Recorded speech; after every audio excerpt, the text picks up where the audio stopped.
as a mob with pitchforks easily swayed by the first person to cry wolf. I'm ready! Beast will make off with your children and come after them in the night. We're not safe till his head is mounted on my wall.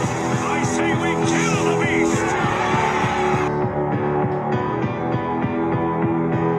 Hello everyone and welcome to my YouTube channel. My name is Sandy and thank you so much for clicking on this video. So for today's video, I'm going to be talking about cancel culture. Yes, cancel culture. So for today's video, I would like to pose a couple questions. Is cancel culture inherently bad? Is it needed? Can we avoid it? Or should we just cancel culture? Also, I'm not going to be able to cover all parts of cancel culture. It's just impossible. But yeah, let's get on with the video. So let's start with the definition of cancel culture. According to dictionary.com, cancel culture refers to the popular practice of withdrawing support for, canceling public figures and companies after they have done or said something considered objectionable or offensive. Cancel culture is generally discussed as being performed on social media in form of group shaming. Now, cancel culture, the word, is new to many of our vocabularies, with it only being popularized as recent as 2017, according to insider.com. Cancel culture can be seen as a form of accountability, while to others it can be seen very negatively due to its jump the gun tendencies and mob culture. Recently, during these quarantine times, there has been an upsurge of people trying to cancel famous people. With this winter Twitter thing that's been going on, two people have also been caught in the fire: Jimmy Kimmel and Jimmy Fallon. What happened with these two men is that they ended up doing blackface on their shows. I would like to also say that I do believe that what they did is wrong, but I also understand that I am not in the position to say what they deserve. So I'm just explaining what they went through and how cancel culture affected them.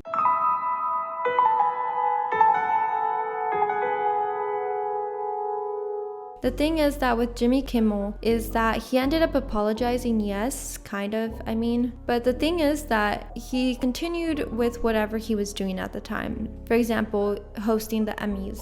And I'm not saying that he has to lose his job for cancel culture to work or anything like that, but it shows the extent where cancel culture can go to. Within the article, he also states, I've done dozens of impressions of famous people, including Snoop Dogg, Oprah, Eminem, Dick Vitale, Rosie, and many others. In each case, I thought of them as impersonations of celebrities and nothing more. Kimmel went on to say, looking back, many of these sketches are embarrassing, and it is frustrating that these thoughtless moments have become a weapon used by some to diminish my criticism of social and other injustices. Kimmel wrote that he has since evolved and matured in the 20+ years since. And he added, I know that this will not be the last I hear of this, and that it will be used again to try to quiet me. I also would like to add that I can't say whether or not their apologies or lack of apologies have been accepted. I have not found a source that states clearly that he has apologized, but it does show that in these articles how they have reflected on this, and take it however you want because it truly is not clear. But yeah, maybe there is another article out there that gives a better understanding on this subject. So if you guys can find it, please put in the comments down below.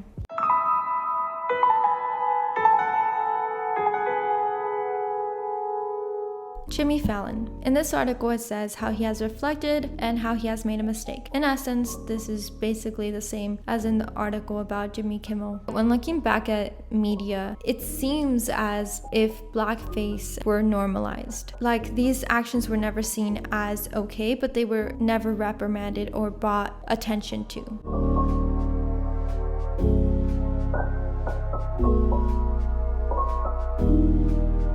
The thing is that nowadays there has been more of an uprising in people who no longer tolerate these actions and who are bringing more attention to these type of things, which is causing to have a better retaliation towards people who end up supporting these type of ideals. And I do agree that people change and that people can fix their wrongdoings and stuff. I can't really say much about these men since I don't know them personally, but hopefully they have grown and shown progress. Also, I would like to point out something that Jimmy Fallon says. He says how silence is not the way for a white man like him. And the reason why I want to bring attention to this is because he's talking about time and how much time someone should take in order to respond to these type of things. How you respond to these type of things really matters, and when you respond really matters, because people have benefited from waiting and collecting their thoughts and making sure that they say the right thing, while at the same time, like, some people have been hindered from waiting too long because people think that they are trying to come up with like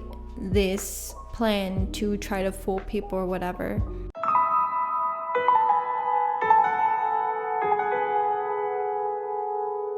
My next example is going to be Ellen DeGeneres and her toxic work culture.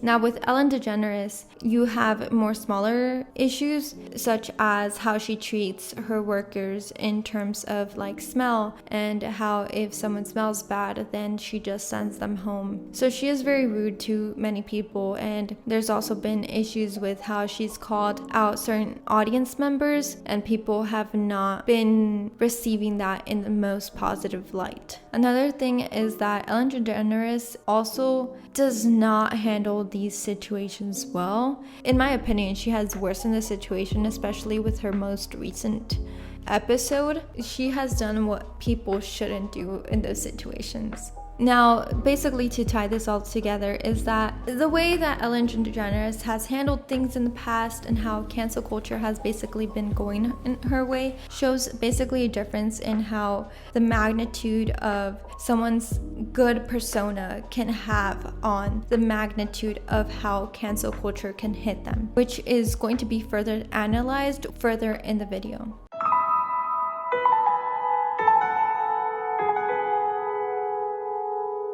J.K. Rowling, who was also caught in the fire because she ended up saying a few transphobic type of things recently, since I think June. And recently with J.K. Rowling, it just has been one thing after another thing. So it's as if she's digging herself into a bigger hole. Many people were bringing this up to Twitter. Also, some publishing professionals have gone to the extent of writing letters, 1,500 people to be more specific.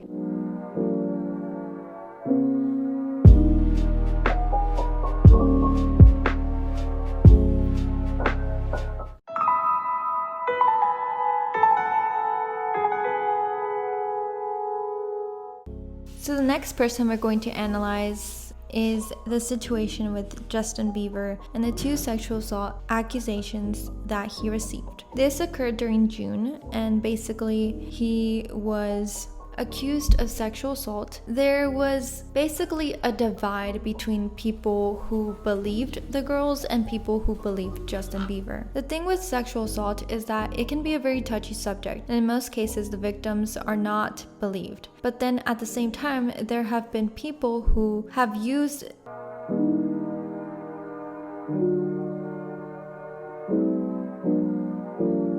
In my point of view, I believe that no one should be believed until proven otherwise. But the sad thing is that this is not always the case. The thing is that Justin Bieber ended up coming back with receipts, and there was even this one tweet that was found from 2014 that was his alibi that showed that he did not commit those actions. This example for sure shows the jump the gun tendency of cancel culture. I feel like an issue with cancel culture is that with us human beings, there's this innate way of being that we want to know whether something is true or false.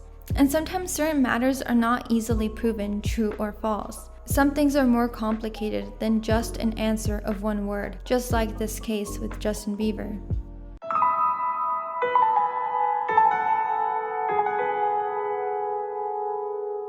The next person that we're going to look into is Kylie Jenner. The reason why people are trying to cancel her is for actually several reasons.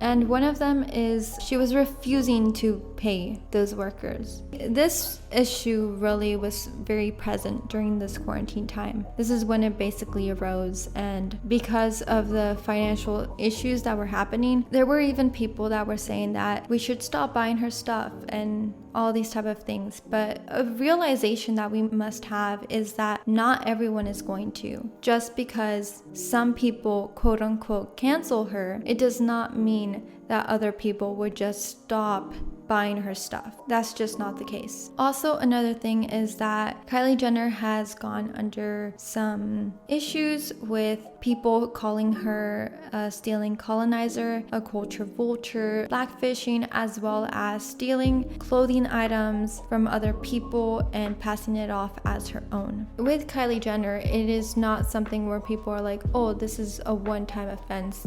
No. This happens a lot. One of the things I kind of want to point out with Kylie Jenner is that she really is under this huge microscope because of the magnitude of a following that she has. You know, and like I said in my previous video, influence is power.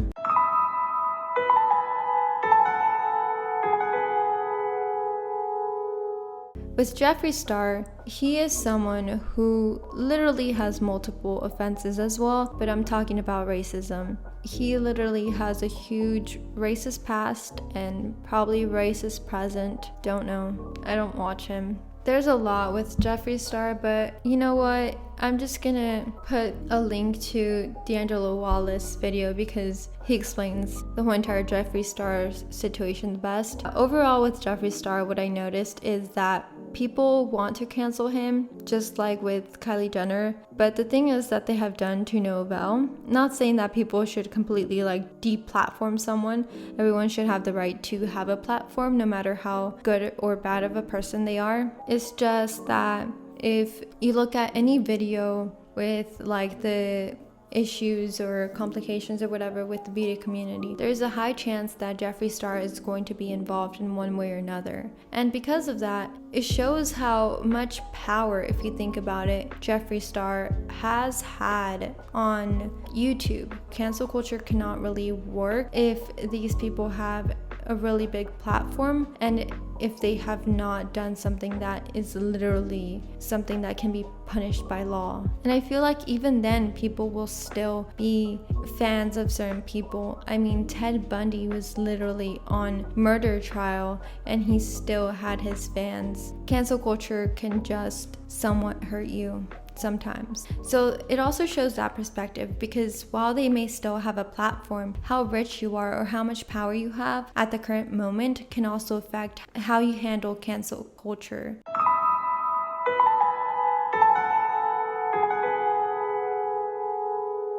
I would say that his situation is similar to Jimmy Kimmel and Jimmy Fallon situations, because he did blackface as well, but then at the same time I would relate it with the Ellen DeGeneres situation, because it was like an issue that was brewing for times. Like even Shane Dawson was saying in one of his videos how there are moments of time that people end up just hating on him for good reasons, and then there are moments of like peace in quotations. So with Shane Dawson, he did a lot of blackface, a lot of skits, treated many people badly, very racist, said the N-word. A lot of these things can be found anywhere on YouTube, so I won't go deep into these type of things. But the thing is, like D'Angelo Wallace said, like he's going to come back and he is going to be fine, because that's what he's done before. And it kind of shows to the extent of how cancel culture can go. Even though they have so many people who are against them, there are still going to be people who still side with these people.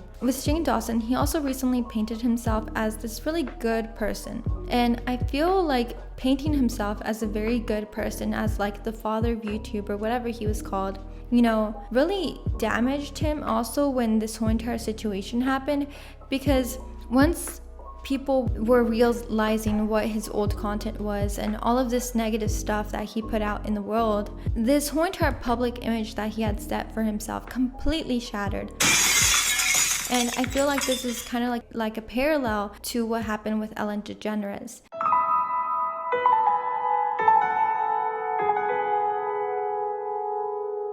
Now, the next person I'm going to be talking about is Tati Westbrook.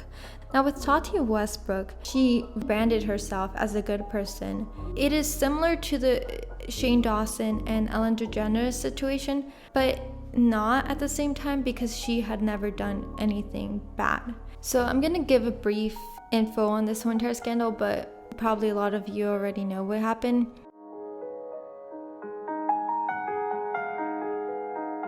James Charles ended up basically promoting a competitor's vitamins. Tati Westbrook got mad. Tati Westbrook made a video. Tati Westbrook also made an allegation that James Charles was trying to make guys gay, straight guys gay.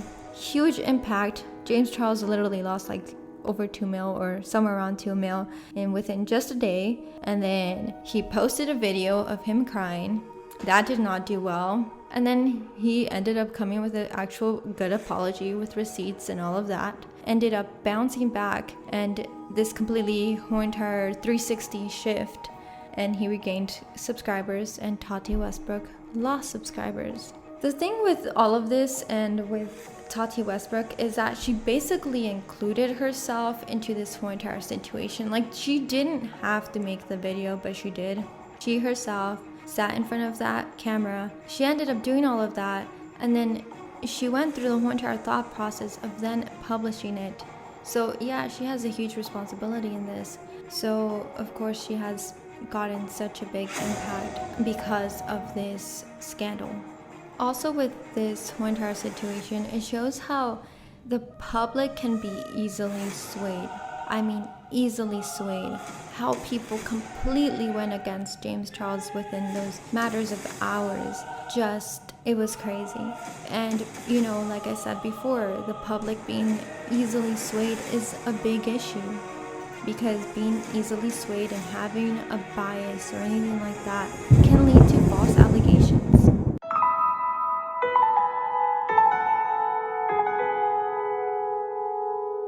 My next person that I'm going to be analyzing is James Charles. The thing with him is that he has had many scandals, and the interesting thing with him is that problematic, immature type of person. But after the whole entire scandal happened, and after the first video was posted, and after his second video was posted where he showed a more mature side of himself, and where he basically showed that he could handle this type of situation with facts and reason, he was able to show the public a better side of him, which gave him a better public perception for a while. This is not the case with the other 3 members of the scandal. Although after the scandal, Shane and Jeffree had a pretty good situation going on. This year showed more rocky ambience for Jeffree and Shane. Overall, with the whole entire bi-sister scandal, it shows how every single member has had a different journey. Overall, I would like to say that cancel culture is kind of like mob culture. It has become something that has changed over years, but it is basically the same idea. Within all these examples, we can see how cancel culture has affected every single one of these people. Cancel culture is the public, and cancel culture is the influenced. Because it is the influenced who is quickly influenced, easily swayed. And because of that, problems arise. If it is easily swayed, the wrong person can be targeted. Misinformation can be spread about that person. Cancel culture also has its limits. I'm not saying that I would want it to be more powerful. I don't think that would be a good idea. And because it is limited, cancel culture is not really a culture. It is cultures. It is different people's opinions. So cancel culture is limited because not everyone will agree on things. If you look at Jeffree Star as an example, yeah, he was canceled by many people, but he still has a well-functioning YouTube and many supporting fans. Many people say cancel culture does not work, but I beg to ask the question, what is cancel culture? There is a reason why Jeffree Star isn't bigger, while at the same time there's a reason why he isn't smaller. But we do need to realize the limitations within cancel culture and the issues and problems. And because it has its limitations, there is a huge percentage of error that can occur. I would compare it to how a jury is within a case and how they are tasked with deciding if a person is guilty or not. Although we may have many facts and evidence, we may not know the whole picture, even though we have the evidence right in front of us. It might not be as transparent or visible as we would like it to be. Overall, my opinion is that cancel culture is faltered but inevitable. Cancel culture happened since the old ages, so I wouldn't be surprised if it continues for years to come. Let me ask a question, and let me know your opinions in the comments down below. If cancel culture is not the way to go, then what is, and how can cancel culture be better suited if it is the way to go? Thank you so much for watching. Like, literally, you guys, it means a lot to me, and please write your comments down below. Also, don't forget to hit that like button and subscribe button, and make sure to ring that notification bell. Thank you so much for watching, and hope to see you guys next time.